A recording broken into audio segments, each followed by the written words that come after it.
Welcome back to the Toon podcast, the Southern Hemisphere's biggest and best Newcastle United podcast. I'm joined by Bobby from Ballarat. We're here to preview the West Ham game this weekend, which is, for us, a fantastic time. It's 11:45 p.m. on Saturday night. It's probably one of the few times we haven't got a 3 or 4 a.m. on a Monday morning time slot, which is great for us and great for our sleep patterns. So, Bobby, how are you going, mate?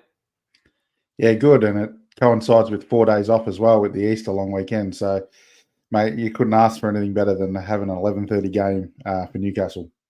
Exactly. It is the perfect time slot for us here in Australia. And when daylight savings as well changes, those 11:30s are going to become 9:30s, which is even better. So hopefully we get a few more early kickoffs in the UK, which is I'm not sure how good it is for people over in the UK, but for us selfishly, it is a lot better than 3 a.m. on a Monday morning. So we're going to get into the West Ham preview shortly. There's obviously been a few week break between our last games, and the guys have been away, on a sort of not even a mid-season, end of season trip in Dubai or Abu Dhabi. So, Bobby, what do you want to see in the last 10 games in terms of, obviously a top 8 finish in European football would be ideal, but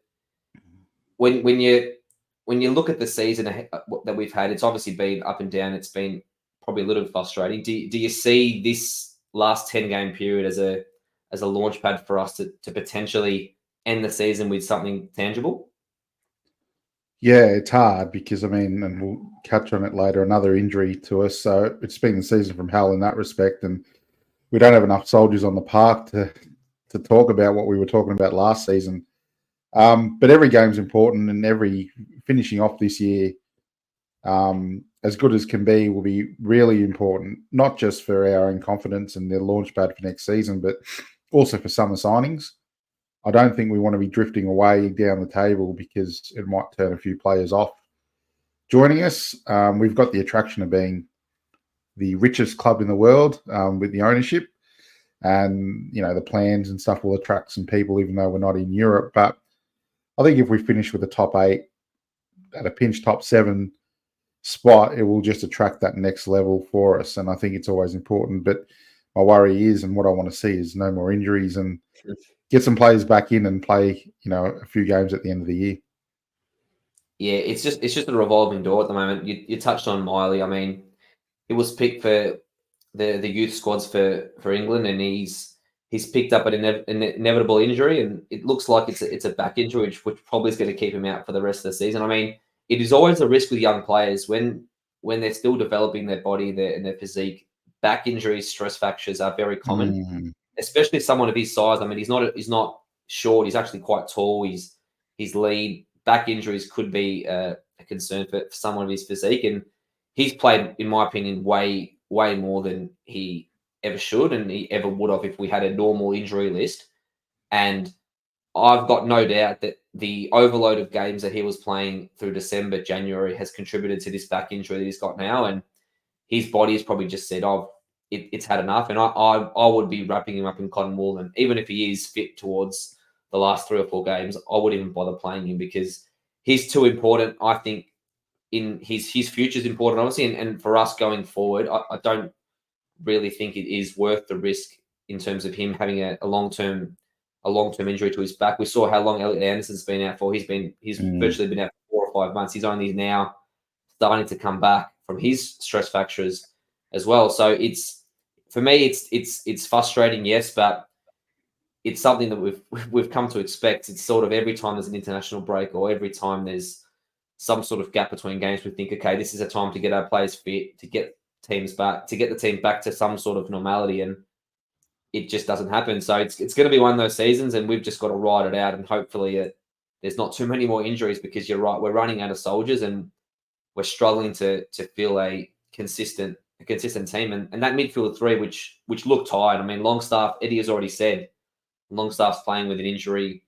Bruno's walking on eggshells for the last 2 months because he's been on 8 or 9 yellow cards, and he hasn't made a tackle in 2 months, which is not ideal for a central midfielder. So it looks like we're going to be back to that same 3. It's going to be a different 3 this time, but the same 3 players week in, week out, because it's going to be Willock, it's going to be Longstaff and Bruno, and touchwood, nothing happens to those three, because then we're going to be looking at, I'm not too sure who else can play central midfield, but it looks like maybe Fab Shower, or who knows who we've got in the youth squad to play. It's going to be quite dire. So hopefully we're not going to cop any more injuries in the next 3 or 4 weeks, and we can sort of ride this momentum out. But it's probably not something we expect, and it's going to be something we have to ride out. So in terms of, we'll get onto the team lineups in a sec, Bobby, what we this game. But in terms of West Ham themselves, they're 4 points ahead of us at the moment. They've got European football that they're still playing, and that probably, in all honesty, European football for them is going to be the priority, not finishing in the top 8 probably for them. So do you see this game as your proverbial 6-pointer against a team who's around you, who's potentially that spot that we want? Do you see this 6-pointer as a must-win game for us? Yeah, I think any time, like even when we're in the relegation battles, anyone in around that battle is always, your points are worth more, and the same in this respect in terms of getting into Europe and trying to battle it out for a top 6 or top 7 spot, trying to get that last European place no matter what happens. So yeah, definitely a 6-pointer. They've been up and down a bit, West Ham as well. I think they've got some issues. A lot of pressure is on their manager as well. So yeah, I think it'd be vitally important for us to win these type of games, and I think we can, but we'll see how we go. Yeah, we've said that a few times. Our home form has been quite scratchy of late, and we had looked at a few home games of late and think, oh yeah, this is going to be a 3-pointer, and we've sort of scrambled just to get a draw in most cases. So we hope we're going to turn around this week, and we need to. We've got West Ham and then Everton coming up shortly after that at home. They're just crucial games. We've just got to start picking up wins. If we've got any hope of finishing in the top 7, we just need to be winning these games. And West Ham probably have one eye on European football, and we really need to take advantage of that. So we'll bring up what we played, our lineup from last game, Bobby, and we'll have a quick chat about that. So what do you think changes, if any, we can make to this team? I mean, obviously we just spoke about the injuries and the lack of options we've got. Do you see that midfield 3 and that front 3 is going to be what it is, or do you reckon Miggy might break that front 3? I think that's about. We've got no players, mate. So I think you're right. Miggy is pretty much the only one that can break that front 3. Whether it's him or Murphy, I think it's much to muchness, because both will provide legs coming on, and whenever they do.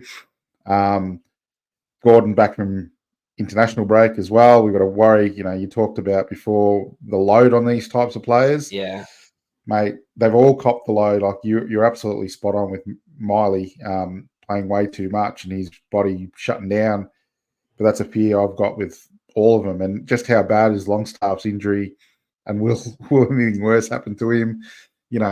So yeah, I think we are where we are. We've got the team we've got, and I think Trippier's due back as well soon, hopefully. Yeah, but obviously we haven't heard what Eddie's conference, but he did say when he got injured he potentially could make this game. So I mean, we've got in that lineup that Tino will be starting. That's assuming Tino's obviously fit, because he also had his own injury problems and missed that Manchester City game in the cup. So we're assuming Tino's going to be fit enough. But if Trippier's playing, that may be the change there. I think you're right with Longstaff, because for Eddie to flag that he's playing with an injury, he hasn't been playing great, Longstaff. Let's be honest, he's been struggling, and very poor. He hasn't been anywhere near the level he was most of last season. So him playing with an injury is one thing, but obviously his confidence is down because he's not playing well. You just wonder this injury, whether he's going to be, you're right, cause more damage. And I mean, the last thing that we need is players getting injured in this last 2 months of the season, or 8 weeks of the season, and they're going to miss a preseason. Then we're going to delay our squad for next year. It's got a sort of a domino effect. So obviously we want Longstaff to play because we've got no other midfield options. I mean, at a pinch, Anderson could probably play central midfield, but again, he hasn't played for 4 or 5 months. It's probably harsh to on watch him as well. Yeah. Yeah, he's just come off stress fractures in his back. Is he fit? Probably not. I mean, let's be honest, Bobby. Probably none of that 11 is fit, and Nah, especially not at we're this stage.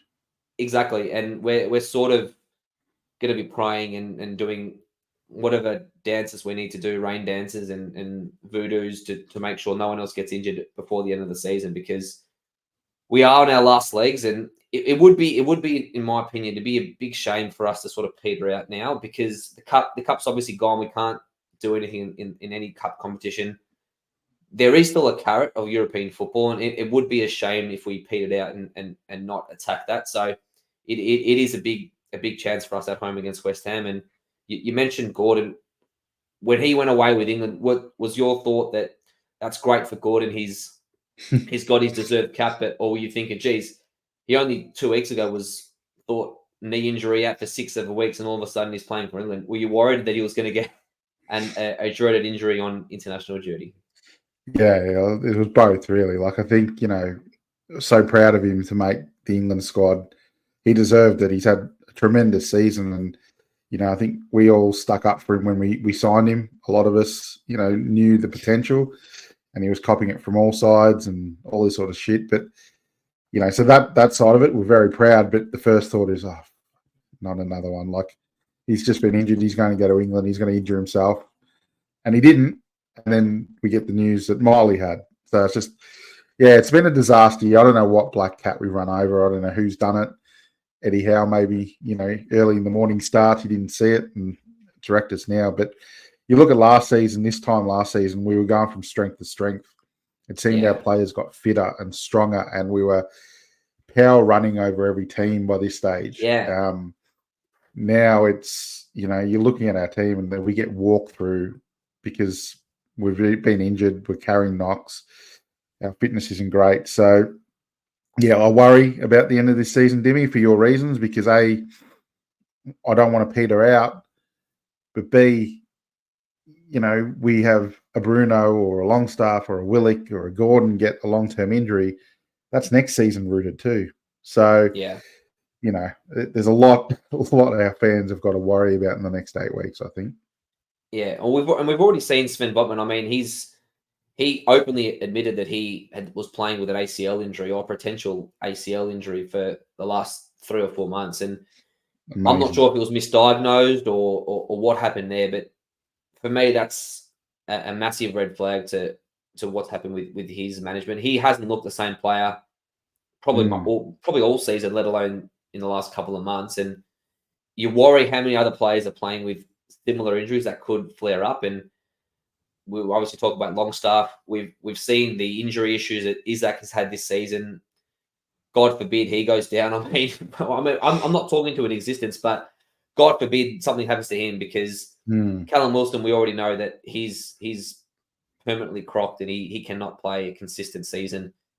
If he goes down in a long-term injury, you're right, the next season is also rooted. So it's obviously not a very positive picture we're painting at the moment, but it is the sort of squad that and the issues that we've faced all season. And that point you made, Bobby, about us running over teams, I never forget the intensity is our identity. I think that was up on the whiteboard on one of the pre-game speeches that Eddie had that we saw on that Amazon documentary, and it was nothing was more true. You could see in the first 20-30 minutes of games we were just battering teams, so that by an hour in, they'd be broken. An hour in, they'd be broken, and we'd score a lot of goals in the second half because teams are just cooked.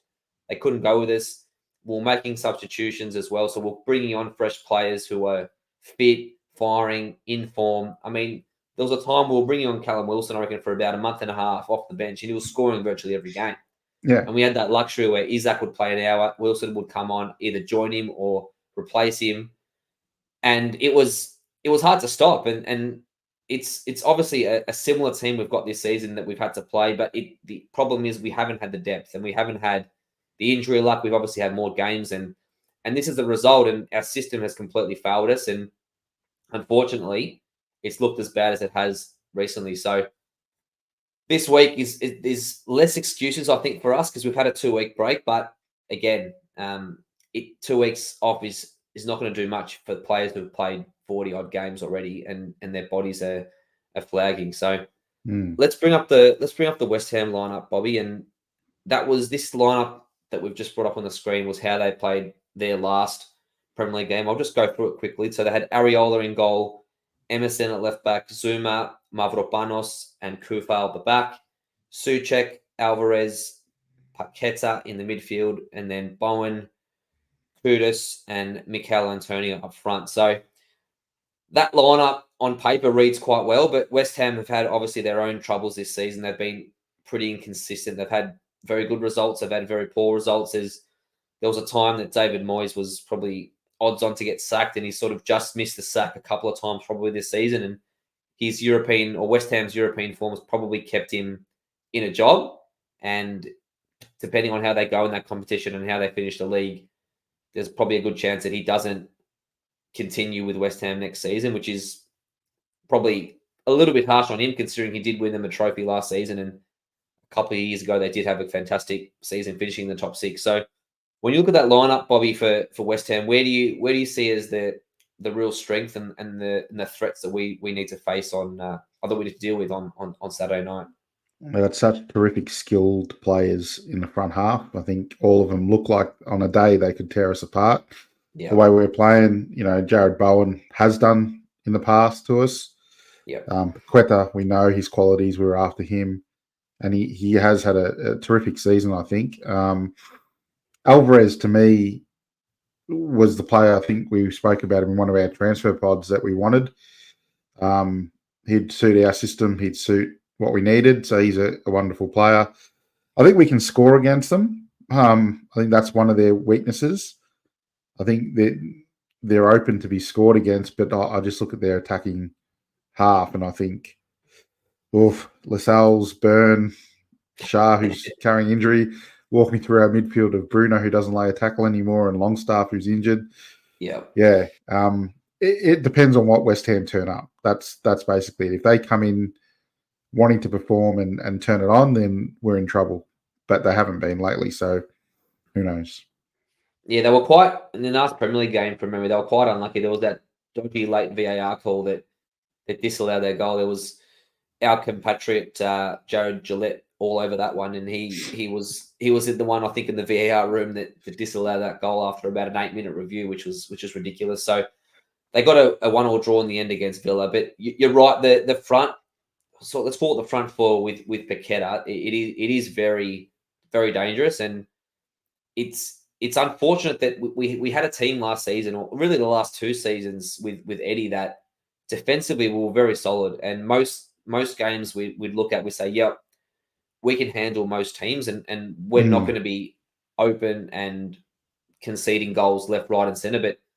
But these days, I mean, that's gone completely out the window, and we concede a minimum of 2 goals a game, and it's very hard to win football games conceding 2 goals a game, and you really leave yourself too much to do, essentially, because scoring 3 goals a game, obviously in the Premier League, is not an easy thing to do. And if you continue to concede, not only concede 2 goals a game, but we're conceding chance after chance after chance. And the players in this front four, I mean, Bowen has been in great form for West Ham this season. Antonio is hit and miss, but Paqueta is quality. We saw the goal that Kuda scored against us last game at West Ham. He scored that late equaliser. That was a fantastic goal. He's sort of starting to come into his own for West Ham. So it is an ominous front four, and with our lack of pace at the back, which is a perennial problem, and with our lack of midfield, anything really, energy and pace, and anyone who wants to make a tackle. I mean, Bruno, we know, doesn't tackle. Longstaff, I don't see him put many tackles in. I'm not sure Joe Willock is the sort of combative midfielder to put tackles in. So we're just wide open in that middle of the park. Yeah. So it's going to be, go for it. No, I think last season, if Antonio wouldn't worry me whatsoever, I'd look at that and go, oh, we'll be fine with Antonio as their striker. But he worries me because I think, he's got that potential now to be bullying our centre halves. But yeah, you're right. Like we need to be able to have an enforcer in the middle, which is what we were crying out for last season. Yeah. At the end of last season, and Jolinton obviously not being part of the squad, being injured as well hurts us. But it's just too easy for players like Kudos, Paqueta, and Bowen to walk through. Yeah. It's going to hurt us. Well, we give, unfortunately, for whatever reason, we seem to be giving too much space to a lot of good players in and around the box. I mean, the goals we considered against Chelsea were giving them way too much time near the box.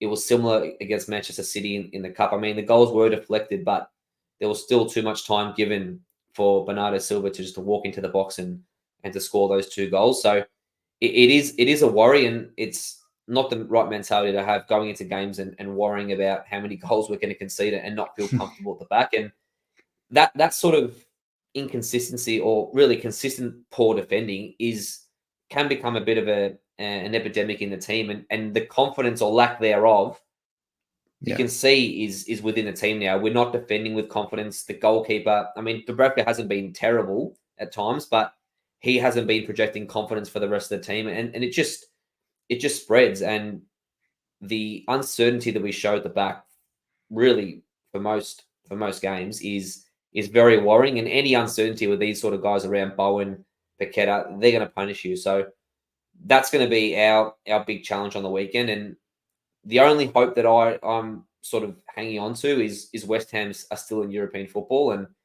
I think bigger fish to fry for them is to get through in the Europa League. So for us, we probably need to come out in the first 20 minutes and really try to hit them hard. And if we can do that, not that they'll give up, but their focus may go elsewhere, and that may be an advantage for us, because the longer the game goes, if West Ham's in it, they probably have better depth than us at this stage with our injuries, and they'll probably see if they're in the game late, they can probably snatch a win, and they're still in 7th position. They're still 4 points ahead of us, so they're in at the moment a Europa Conference position. Defending champions they are too, which is ridiculous to think of, but they are defending European champions of some repute. Yep. So, I mean, we laugh now, Bobby, but we'll be living. I'd celebrate, mate. If we won whatever trophy, I'll be celebrating. I don't care what it is. I still celebrate the Intertoto Cup. I was going to say it's a more fashionable Intertoto Cup, isn't it? But it's still a European trophy that they won, and congratulations to them, because I'd give my left testicle to win a trophy for Newcastle, to be honest. Absolutely, and the European trips that Newcastle will have next season. I mean, it doesn't matter. We're playing probably more obscure teams. It doesn't matter. Any European trip next season or European games for us is vital. And Bruno's even said it. I mean, they interviewed him after that England game when they had the friendly at Wembley, and he said it. The goal is European football, and players like that. For us to keep those sort of players, we need to be playing year in, year out European football, and not Conference League football. Let's be fair, probably Champions League football, to keep that sort of quality. And it's vital for us to do that. We need to be able to attract. You mentioned that earlier, Bobby. The ability to attract players and keep the players that we've got. For us to progress as a club, we need to be aspiring and being a top 6 club consistently, because very quickly we all know about our financial situation, that we may have to sell one of our top players just to buy a few players in the next transfer windows. But that might be accelerated even further if we don't have European football to play for. That hand might be forced for us. You might have the likes of Bruno, Isaac, Botman go to the club to say, look, we want to play European football. They've come to Newcastle, obviously, for this project to play eventually Champions League football year in, year out. We probably got there a little bit too soon, if we're honest. We probably got there before we were ready. And I mean, no one thought the injury situation was going to be what it was, and that obviously has severely hampered all our campaigns, cup competitions, Premier League, Champions League, everything. But that's the likes of Bruno and Isaac. They're not going to care about our injury situation. It's going to be a pretty black and white decision for them if we're playing top European football or if we're not, because the likes, especially for Bruno, I mean, the likes of PSG are going to come calling. It's going to be Real Madrid. It's going to be Barcelona. It could even be, God forbid, it could even be a Liverpool, or it could be a Manchester City come for a player like Bruno. And absolutely, the last thing we need is to lose that sort of player. So you're right. It is so vital for us to get European football and to push on, at least give that carrot to our top players that, yes, we are playing a lower European competition, but we are playing at that level and we are pushing that top 6 to get a position in where we really need to be to attract the right players. So Yeah, I I mean, think, there's go three for it. ways to attract the players. One way is to make European football consistently because that's what the player wants. The other is to have ambitions to win something, so to win trophies, whether that be FA Cups or League Cups or European conferences or whatever they're called.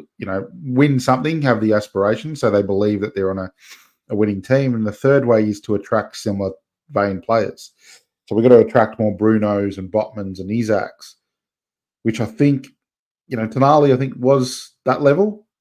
And no one could foresee what was happening with him. But, we didn't do enough of that in the summer. And I think FFP has given us, a stiff hand. So, yeah, it's going to be interesting what happens in the summer. Bruno's got a release clause, which makes it in his court. If one of those clubs, comes and, initiates it, then there's nothing much we can do except try to recoup the money and spend it wisely. So we'll see. But you're right. We got to have a good year, make Europe, and make that decision a little harder for him anyway. Exactly. And if we are to make Europe, this is, like we said earlier, this is a must-win game, and we really need to be getting 3 points, and not just to get close to West Ham, but these sort of teams in and around us, we need to be picking maximum points up against to try and get these positions, because very quickly Wolves have gone past us. Chelsea are sort of closing in on us. So, Gaining. yeah, before we know it, we might be even in the bottom 10, and that would be, I don't want to say disaster, but that would be definitely not what the owners and the fans and the club want. So it is a vital game for us, and hopefully with a 2-week break, we do come out with a strong start, which may put us over the line. What do you think is going to happen this weekend, Bobby? What's your prediction? Do you think we're going to get the win this week? What's your thoughts? I'm not confident at all. Thanks. Yeah, it's hard. Like, I want to be confident, and usually if it was at home, I'd pencil us in for a win because I knew what the atmosphere and all that will do. But I just, like we talked about it before, we used to run over teams and, be fit and strong and intimidating. I just think we're meek and we're injured and it's like our players are waiting for the end of the season because all the excuses are there for them. And I just, on one hand, yeah, you're right. West Ham have got the European to concentrate on, but on the other hand, they're playing games and they're playing them, consistently, and they've got fit players. So, I've been in those teams where you just knew that you just couldn't give any more, and teams would just run over you. So, I mean, if I was a betting man, I'd have 2-1 West Ham with Jared Bowen to score at any time. That's my prediction anyway. Well, I reckon if you parlay that into Jared Bowen into a Thomas Souček header, I reckon you'd be going pretty well, because he seems to score against us every time as well, and it's always some arsey goal from about 2 yards out, off his knee or off his head. Yeah. Doesn't matter what it is. We always seem to cop that sort of goal with him. But look, I'm going to be a bit more optimistic. I'm not sure how truthfully confident I am, but I'm going to predict a tight 2-1 win for us. I can't see us keeping a clean sheet. There's, in my eyes, there's no way we keep a clean sheet against that front four like we spoke about, and especially not the way we defend. But I just think West Ham playing European football still, and they've got that carrot to progress in the Europa League. I think that's going to potentially take their eye off the ball slightly when they come to St James's Park. I think we'll get an early goal, or maybe even 2 early goals in the first half, and West Ham, not that they're going to shut up shop, but they may not have the drive or the energy to get over the line and to pull us back. So that's what I'm hoping. I'm hoping for a 2-1 win. I'm going to say Thomas Souček will score in the end, but it'll be a 2-1 win for us. And I'm going to say the winning goal will be scored by my mate Jamal Lascelles. I think he's going to come with it. Yeah, he's going to come with a towering header, and he's going to point to his name on his back, and he's going to say, "Yep, I'm the man. I'm the captain. I'm going to be the hero this evening." So look, it's, I'd much rather you your prediction to be right, mate. I'd much rather you to be right than me. As you can tell, both of us are not too confident. You can't really be confident at this stage with the way we've been playing. Even our home form, we used to pencil in 3 points at home, or pencil in a good performance at home. Our home form is diminished. I mean, we dropped points against Bournemouth. There was that crazy 4-4 against Luton. No one would have predicted that. So it's very hard to know how our home form's going to go in the rest of the season and in this game in particular. But I'm gonna stay positive and say, look, it'll be a 2-1 win, and it'll be a nice Saturday night into Easter Sunday for us over here. Beautiful. Exactly. So that's just about all the time we've got for this podcast tonight. It's again, we're not the most positive at the moment. Sorry about that, but it is. It's been a tough season for us. We do hope there's a few more wins to talk about and review. There'll be a review coming out of this game probably on Sunday or Monday, depending on the boys' calendars. It is Easter Sunday, and obviously everyone's got their family commitment. So hopefully we'll get that podcast out to you on Sunday or Monday. But in the meantime, Bobby, thanks for your time. It's been a pleasure as always, and hopefully we can prove you wrong and get the result this week. Cheers, mate. Thanks, Dimi.